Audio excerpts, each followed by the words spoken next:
Hello दोस्तों। कैसे हैं आप सब? उम्मीद करता हूँ बढ़िया होंगे, अच्छे से आप पढ़ाई कर रहे होंगे और रेगुलर हमारी वीडियोस को देख रहे होंगे, लाइक कर रहे होंगे। तो बेटा जी, मैं दीपक खुराना आपका स्वागत करता हूँ हमारे ऑनलाइन प्लेटफॉर्म स्प्रिंटेड लर्निंग में, जिसमें मैंने आपको चैप्टर फर्स्ट कंटिन्यू करवा रखा है, जिसमें मैंने आपको चैप्टर फर्स्ट जो है वो कंप्लीट करवाना है। आज चैप्टर फर्स्ट का लेक्चर 6 में आपके लिए लेके आया हूँ। लेक्चर 6 में आपने आज क्या पढ़ना है? आज एक नया टॉपिक रहेगा, नई बातें रहेंगी, नए कंसेप्ट्स रहेंगे जो मैंने आज आपको पढ़ाने हैं। सबसे पहले अगर मैं बात करूं, अब तक मैंने आपको जो चैप्टर हमारा चल रहा है, मैटर इन आवर सराउंडिंग्स, उम्मीद करता हूं आप सबने इससे पहले वाले सभी लेक्चर्स देखे होंगे, आपको पसंद आए होंगे। बाकी जो भी बच्चे इसी लेक्चर से मुझसे जुड़ रहे हैं, इसी लेक्चर से हमारे चैनल पे जुड़ रहे हैं, हमारे प्लेटफॉर्म पे जुड़ रहे हैं, तो मैं सबसे पहले कहूंगा आप एक कंप्लीट सीरीज को देखते हुए बढ़ें। एक कंप्लीट सीरीज जो मैंने आपके शुरू कर रखी है आपकी केमिस्ट्री की, उस कंप्लीट सीरीज को इनिशियल स्टेज से देखें, शुरू से देखें, आपको ज्यादा बेटर वे में समझ में आएगा। तो आज का जो लेक्चर है वो है लेक्चर 6। इससे पहले लास्ट लेक्चर तक मैंने आपको बताया था टेम्परेचर के बारे में। लास्ट लेक्चर मैंने आपको बताया था कि टेम्परेचर क्या होता है, टेम्परेचर को डिफाइन किया, टेम्परेचर की यूनिट्स को बताया कि कौन कौन सी यूनिट्स हैं जो हम यूज करते हैं। सबसे पहले जैसे डिग्री सेल्सियस, डिग्री फ़ारेनहाइट और केल्विन। इसमें हमने हमारी एनसीईआरटी के अकॉर्डिंग फ़ारेनहाइट हमारी कम यूज होती है या ना के बराबर यूज है क्लास 9th के अंदर। हमें जो क्वेश्चन दिए हुए हैं एनसीईआरटी में वो दिए हुए हैं डिग्री सेल्सियस और केल्विन पे। इसको मैंने रिलेशन बताया, इनके कुछ एग्जांपल्स करके दिखाए। ये सारा कंसेप्ट मैंने आपको करके दिखाया हमारे लेक्चर नंबर 5 में, जो मैं अपलोड कर चुका हूँ, जो मैं आपको प्रोवाइड कर चुका हूँ। आज का नया लेक्चर है, नई शुरुआत है, वो भी इसी टर्म से रिलेटेड है। इसलिए मैंने आपको बताया कि आप पिछले लेक्चर को कंप्लीटली देखें ताकि आपको आज का लेक्चर कंप्लीट समझ में आए। आज का जो लेक्चर है उसकी आप हेडिंग लिखेंगे, लिखेंगे इफेक्ट्स ऑफ टेम्परेचर। सबसे पहले लिखेंगे इफेक्ट्स ऑफ, और बेटर रहेगा चेंज ऑफ टेम्परेचर। बिल्कुल ठीक सुन रहे हैं आप। ये कहता है, आज का जो लेक्चर है कहता है कि अगर हम टेम्परेचर को चेंज करते हैं, टेम्परेचर को चेंज करते हैं, टेम्परेचर को इंक्रीज या डिक्रीज करते हैं, उसकी कंडीशंस को चेंज करते हैं, तो हमारी जो मैटर की क्लासिफिकेशन है, फिजिकल क्लासिफिकेशन, उसके जो टाइप्स हैं सॉलिड, लिक्विड और गैस, उन पे क्या इफेक्ट आएगा, मैटर की क्लासिफिकेशन पे क्या इफेक्ट आएगा, उसको आज हमने यहाँ पे पढ़ना है अपनी कंप्लीट डिटेल में। तो देखेंगे आप सबसे पहले। इससे पहले मैंने आपको एक चीज बतानी है। ये कहता है, जैसे मैंने आपको बताया था कि मैटर को हमने थ्री पार्ट्स में, तीन कैटेगरीज में, तीन टाइप्स में डिवाइड किया था। सबसे पहले कहता है हमारे पास सब्सटेंसेस थे, सॉलिड सब्सटेंसेस। दूसरा आपके पास थे लिक्विड सब्सटेंसेस। तीसरा आपके पास है गैसियस सब्सटेंसेस। इतनी बात समझ में आ रही है? सॉलिड, लिक्विड और गैस, तीन कैटेगरीज में मैंने आपको डिफाइन किया था। इन तीनों को कंप्लीट डिटेल, इनकी कंप्लीट प्रॉपर्टीज जो थी मैंने आपको डिफाइन की। इतनी बात आपको समझ में आनी चाहिए। लेक्चर नंबर 3 में मैंने आपको कंप्लीट डिफाइन किया हुआ है, जिसको आप बाकी देख सकते हैं। लेक्चर का लिंक जो है ये आपको डिस्क्रिप्शन बॉक्स में मिल जाएगा, जिस क्या क्या प्रॉपर्टीज होती हैं सॉलिड की, लिक्विड की या गैस की। आज हमने पढ़ना है, अगर मैं यहाँ पे सॉलिड में, लिक्विड में या गैस में टेम्परेचर या प्रेशर के इफेक्ट को, जनरली हम टेम्परेचर को पढ़ेंगे यहाँ पे आज के लेक्चर में, कि जब भी मैं टेम्परेचर को चेंज करता हूँ तो इनके ऊपर क्या इफेक्ट आता है। तो वन बाय वन हमने इनके कन्वर्जन को पढ़ना है। तो बने रहे हमारे साथ, हमारे लेक्चर के अकॉर्डिंग, हमारे लेक्चर के अंदर देखें क्या समझाना चाहता हूँ। सबसे पहले मैं एक एग्जाम्पल लूंगा वाटर का। ये बेसिक एग्जाम्पल है, और ये मैंने एग्जाम्पल क्यों लिया, लेने को और भी एग्जाम्पल में ले सकता था, लेकिन एक वाटर सराउंडिंग की बात की जा रही ना, मैटर इन अवर सराउंडिंग। और सराउंडिंग में मोस्ट कॉमन जो चीज यूज की जाती है वो है वाटर। तो मैंने आपको बताया, कहता है कि वाटर सॉलिड फॉर्म में भी मिलता है, वाटर लिक्विड फॉर्म में भी मिलता है, और वाटर गैसियस फॉर्म में भी मिलता है। ये तीनों फॉर्म्स हमारी हम डेली लाइफ में देखते हैं, सॉलिड में भी, लिक्विड में भी और गैस में। सॉलिड में वाटर को देखते हैं, आइस की फॉर्म में, बर्फ की फॉर्म में। लिक्विड की हम बात करें तो सिंपल वाटर जो हमारे सामने है, और इसके अगर हम बात करें वाटर वेपर्स या स्टीम, दोनों में से कुछ भी नाम दे दो इसको। तो इसको हम बात करें, कहता है वाटर जो है तीनों स्टेट्स में मिलता है, सॉलिड, लिक्विड, गैस। सॉलिड में आइस की फॉर्म में, लिक्विड में वाटर जो हम बात कर रहे हैं, गैस वाटर वेपर्स कह लो या स्टीम कह लो। इस बात के नीचे एक पॉइंट आपने लिखना है, तीनों स्टेट्स जो हमारे सामने जो लिखी गई है, आइस वाटर और वाटर वेपर्स, तीनों स्टेट्स वाटर की, तीनों states are interconvertible into each other.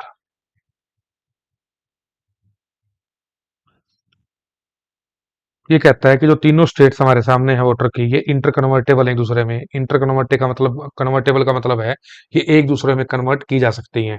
Ice को वाटर बनाया जा सकता है, वाटर को वाटर वेपर्स बनाया जा सकता है, वाटर वेपर को वापसी वाटर बनाया जा सकता है, और वाटर को वापसी आइस बनाया जा सकता है। तो यानी कि तीनों स्टेट्स, आप अगर हम ऊपर से नीचे जा रहे हैं या नीचे से ऊपर, आइस, आइस से वाटर, वाटर से वाटर वेपर्स, फिर वाटर वेपर से वाटर, वाटर से आइस, तीनों स्टेट आपस में इंटर कन्वर्टेबल है।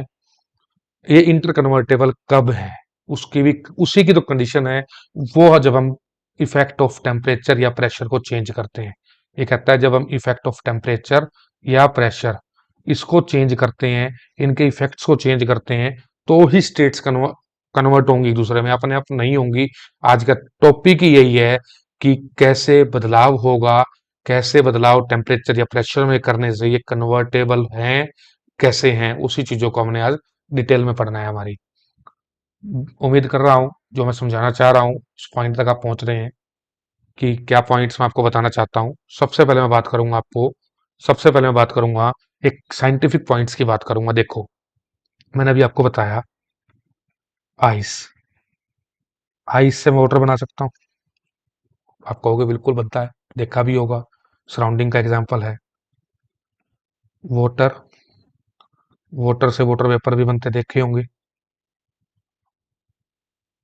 या स्टीम भी बनती देखी होगी। इसको हमने प्रॉपर साइंस के अकॉर्डिंग पढ़ना है, हमारी प्रॉपर डिफाइन करके पढ़ना है कि क्या बदलाव आ रहा है, उसमें जो टर्म्स यूज होंगी उनको कैसे डिफाइन कर रहे हैं, सब कुछ। आप कहोगे जी ठीक है, तो हमने देखा है ये वो, बेटा हमने सब्जेक्ट पढ़ना है, हमारे एग्जाम्पल्स हमने जरूर हमारी सराउंडिंग से लेने हैं, लेकिन हमने सब्जेक्ट पढ़ना है। सब्जेक्ट में डेफिनेशंस आएंगी, सब्जेक्ट्स में बेसिक पॉइंट्स आएंगे, उनको डिफाइन करते हुए हम आगे बढ़ेंगे। तो कंप्लीट डिटेल दूंगा मैं आपको अभी, आप चाहे लेक्चर देखें कंप्लीट अभी आप, आपने इसके अलावा देखा होगा। अगर मैं बात करूं इसका अगेन उल्टा, तो ये अभी डायरेक्शन सामने गई, इसी में लिख देता हूं मैं। ये देखो, ये सारी चीजें जो हैं, वही तो मैं बता रहा हूँ आपको। आपने आइस से वाटर देखा, वाटर से वापसी आइस देखी, आपने वाटर से वाटर वेपर्स देखे, और वाटर वेपर से वाटर देखा। इतनी बात समझ में आ रही है? इन सब में ये इंटर कन्वर्टेबल तो हुए, चेंजेस हुए। यही बात मैंने आपको बताई, जब मैं टेम्परेचर या प्रेशर, जब मैं टेम्परेचर या प्रेशर इनकी कंडीशंस को चेंज करता हूं, इनकी कंडीशंस को चेंज करता हूं, इन कंडीशंस को चेंज करने पर ये चेंज होंगे। ये बात तो क्लियर है। अब इनमें चेंज करना क्यों पड़ा, मेन पॉइंट तो ये आया ना। तो ये ऐसा क्या हुआ कि ये चेंज करने पड़े, तो ये बदलाव हुआ। उसका साइंटिफिक कंसेप्ट है, साइंटिफिक कंसेप्ट है, उसका रीजन क्या है लिखेंगे, ड्यू टू डिफरेंट टाइप्स या different kinds of forces of attractions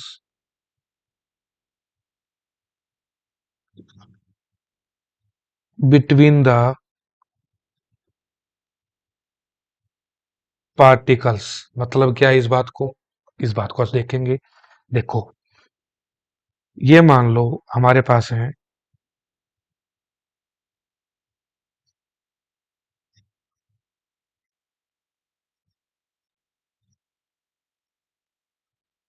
आप खुद देखोगे अभी, आप आपको खुद को समझ में आएगा।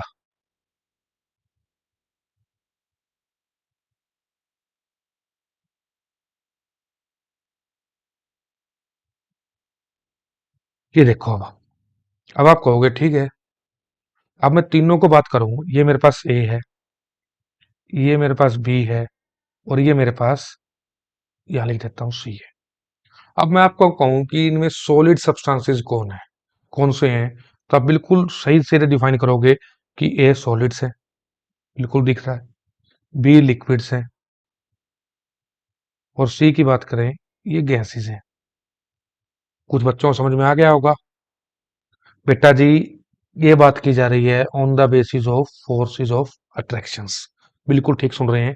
सॉलिड के अंदर मैंने प्रॉपर्टीज में बताया था, जो इसके पार्टिकल्स हैं, जो ये सारे इसके अंदर पार्टिकल्स हैं, ये क्लोजली पैक्ड हैं। मेरी इसको आपने नोट डाउन कर लिया होगा, इसको आप नोट डाउन कर लें एक बार। इसमें आपने देखा होगा सॉलिड्स के अंदर जो पार्टिकल्स हैं वो क्लोजली पैक्ड होते हैं। बिल्कुल ठीक है, क्लोजली पैक्ड है। क्लोजली पैक्ड का क्या मतलब हुआ? क्लोजली पैक्ड का मतलब हुआ कि इनमें फोर्सेस ऑफ अट्रैक्शंस बहुत ज्यादा हाई हैं। इस बात का क्या मतलब हुआ कि क्लोजली पैक्ड हैं, इनके बीच में फोर्सेस ऑफ अट्रैक्शंस काफी ज्यादा हैं, या यूं कहूं कि इनके बीच में जो स्पेसिस होते हैं, स्पेसिस बिटवीन द पार्टिकल्स, वो सबसे कम होते हैं। ये सॉलिड्स की बात की जा रही है।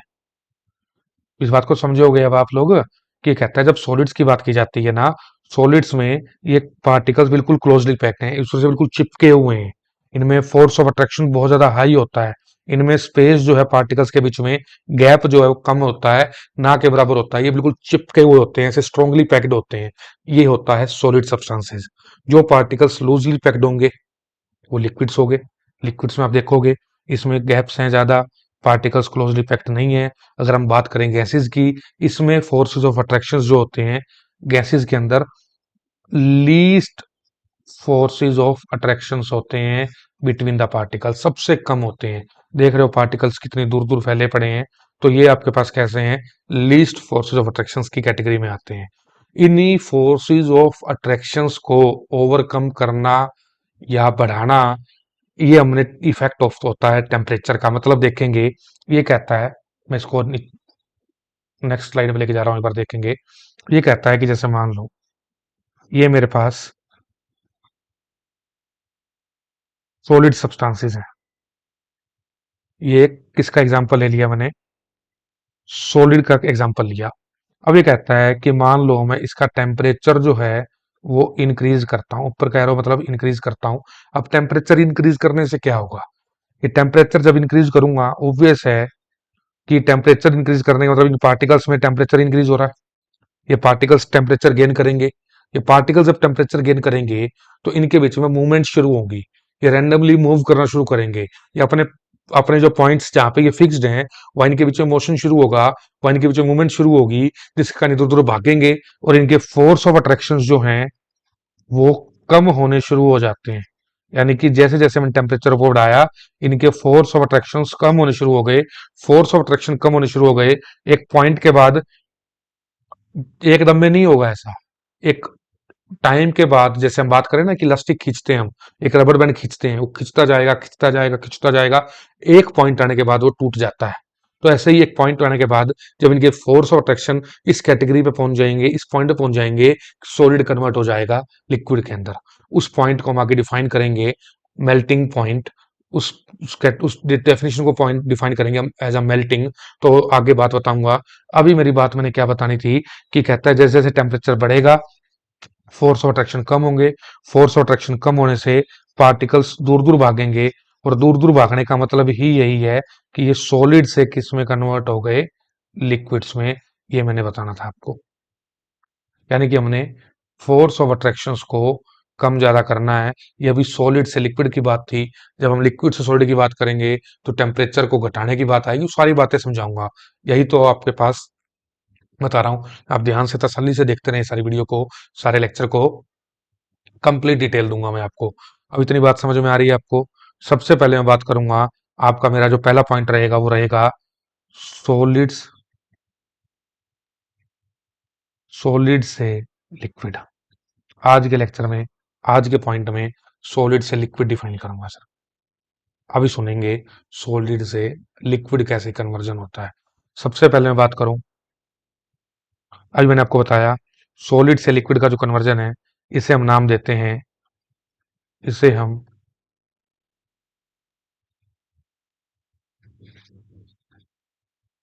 मेल्टिंग कहते हैं। इसे आप सारी बात नोट करते रहें। आप इंग्लिश में नोट करना चाहें कर लें, बाकी मैं कहता हूं कि आपके जो सेल्फ नोट्स होने चाहिए ना, वो इसी लैंग्वेज में होनी चाहिए, ताकि याद करना आसान हो।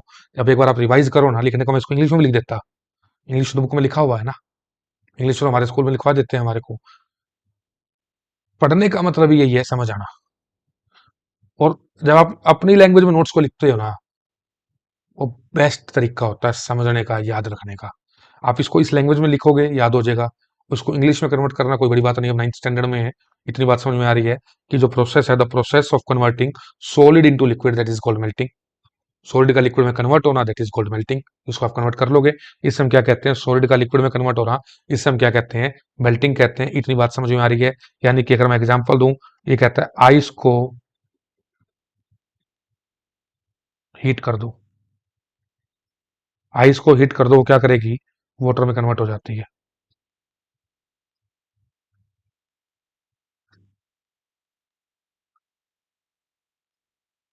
तो बच्चे पता क्या कहेंगे, हमें तो हीट करने की रिक्वायरमेंट ही नहीं पड़ती, हम तो फ्रिज से बर्फ निकाल के बाहर रख देते हैं, थोड़ी देर बाद देखते हैं वो पानी बन जाती है।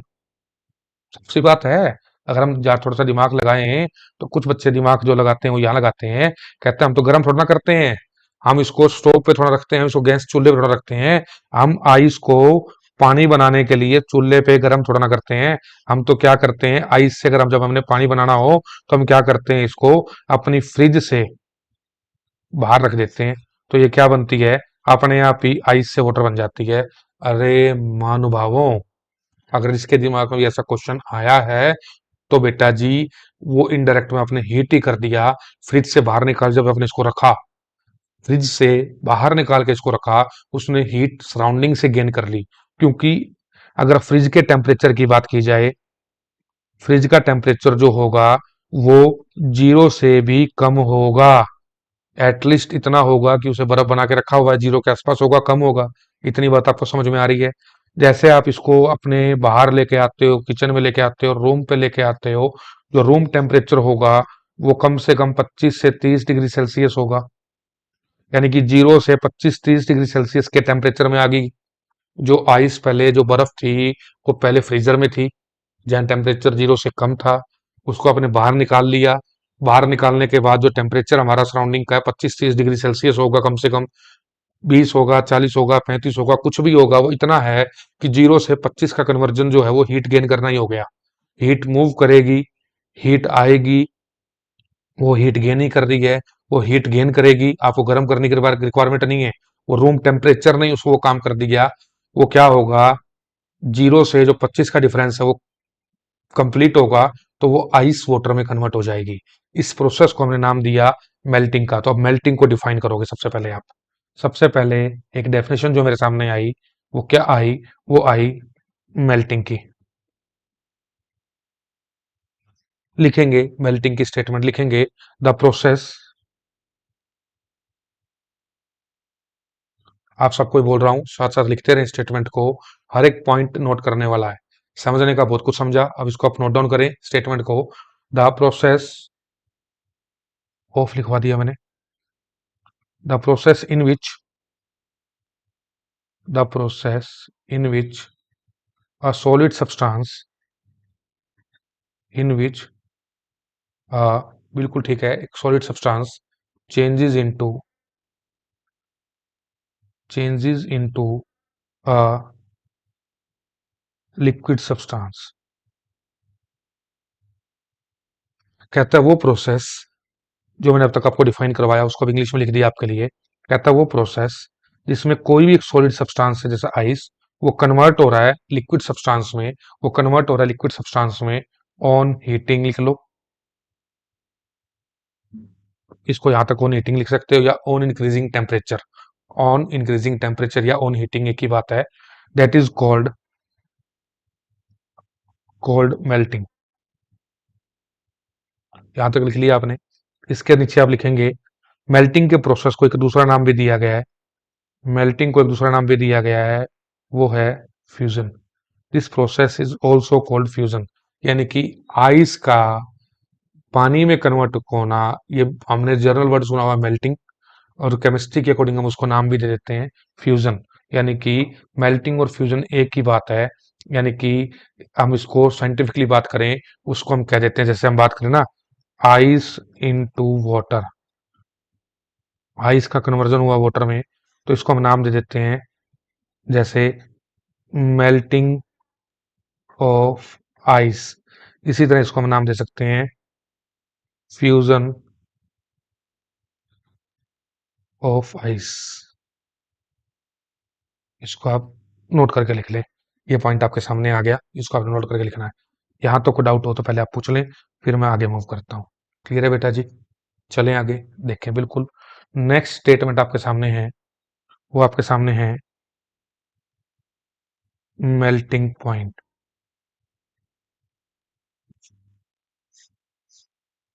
नेक्स्ट स्टेटमेंट आपके सामने है मेल्टिंग पॉइंट। इसको आप लिखेंगे, मेल्टिंग अब तक डिफाइन किया, अब मेल्टिंग के साथ पॉइंट लग गया तो ये टेम्परेचर डिफाइन करेगा। लिखेंगे the temperature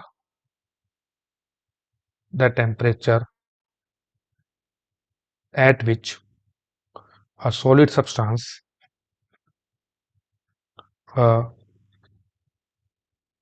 solid substance melts and changes into a liquid substance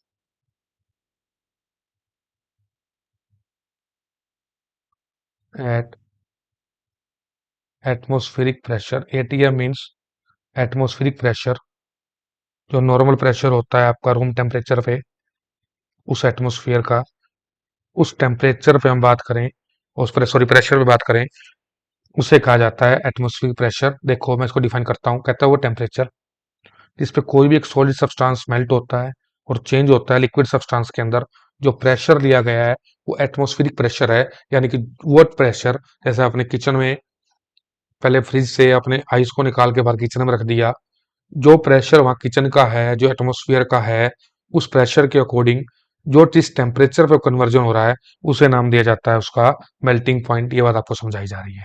अब तक मैंने आपको जो समझाया, अब तक जो मैंने आपको समझाया वो क्या समझाया कि हमने फोर्सेस ऑफ अट्रैक्शन को ओवरकम करना है।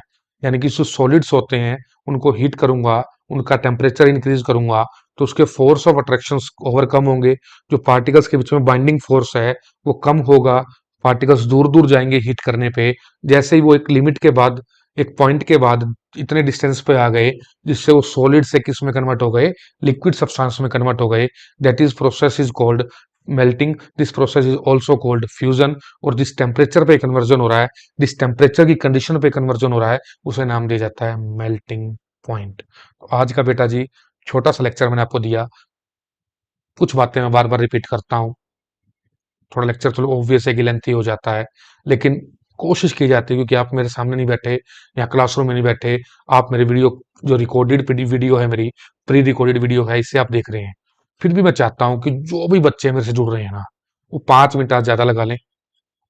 फर्क सिर्फ 5 मिनट का ही पड़ता है, मैं ये नहीं कहूंगा, क्योंकि टोटल 20-25 मिनट की तो टोटल वीडियो है, 5-7 मिनट का ही फर्क पड़ता है। 5-7 मिनट एक्स्ट्रा लगा के अगर आपको कुछ सीखने को मिल रहा है, और ऐसा कुछ कोशिश करता हूँ सिखाने की, नोट्स बनवाने की, ताकि आप उसे एक बार पढ़ लें, दोबारा दोबारा आपको किसी दूसरे चैनल पे जाने की जरूरत नहीं है, किसी दूसरे लेक्चर्स की रिक्वायरमेंट नहीं है, या मेरे ही लेक्चर्स को बार बार देखने की रिक्वायरमेंट नहीं है। इसलिए मैं 4-5 मिनट ज्यादा ले लेता हूँ आपके, ताकि आप एक बार पढ़ें लेकिन अच्छे से पढ़ें। आ रही है मेरी बात समझ में? कहते हैं ना कि देर सही है दुर्घटना से। यानी कि आज 20 की जगह 25 मिनट खराब कर दिए जाए, लेकिन ये दोबारा 20 मिनट ना लगाने पड़े मुझे, दोबारा 25 मिनट ना लगाने पड़े, उससे बढ़िया है कि आज 5 मिनट एक्स्ट्रा लगा लो, आराम से तसल्ली से लेक्चर देखो। कोई भागम भाग नहीं है, लंबी रेस है, बहुत टाइम है, अभी जिस टाइम में वीडियो रिकॉर्ड कर रहा हूँ, अब अगर एग्जाम्स की बात करूँ बहुत दूर हैं, आप तसल्ली से आप पढ़ाई करेंगे तो बिल्कुल 101% आपके एग्जाम्स तक आपका सिलेबस कंप्लीट होगा। आप सिर्फ साथ बने रहें मेरे, वीडियो को लाइक करते रहें, चैनल सब्सक्राइब कर लें और ज़्यादा से ज़्यादा बच्चों तक इसको शेयर करें। ये आपका काम है, पढ़ाई करवाना मेरा काम है, वो मैं अच्छे से करवाऊँगा। ठीक है बेटा जी, आज के लिए इतना ही। Thank you very much.